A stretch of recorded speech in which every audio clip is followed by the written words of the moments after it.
যে লাঞ্চের জায়গাটা আমাদের অনেকটা দেরি হয়ে গেল, প্রায় 3টে বেজে গেছে। ওরা ওখানে বসছে ওইদিকে, কারণ 7জন তো একদিকে হবে না, তাই আমরা 3জন এখানে বসেছি। পাঁপড়, গরম ডাল, ডাল সার্ভ করলো, এ পাঁপড় দিয়েছে আর চাটনি। আচ্ছা এখানে এটা, হ্যাঁ হ্যাঁ হ্যাঁ, এখানে সোয়াবিন আর কুয়াশের তরকারি, সোয়াবিন আলু হয় আমাদের। ভালো রান্না, মানে ভালো হয়েছে না। এখানে ডিমের কারি খেয়ে এখন পাহাড়ের কোলে বসে রোদ পোয়াচ্ছি, আর আমরা দুজন দোল খাচ্ছি।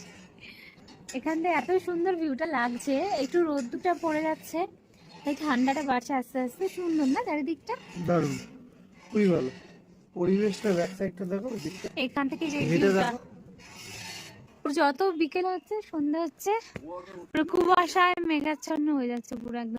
মা কি দেখতে, এগুলো বাড়িতে নিয়ে চল, পুষবো একটাকে।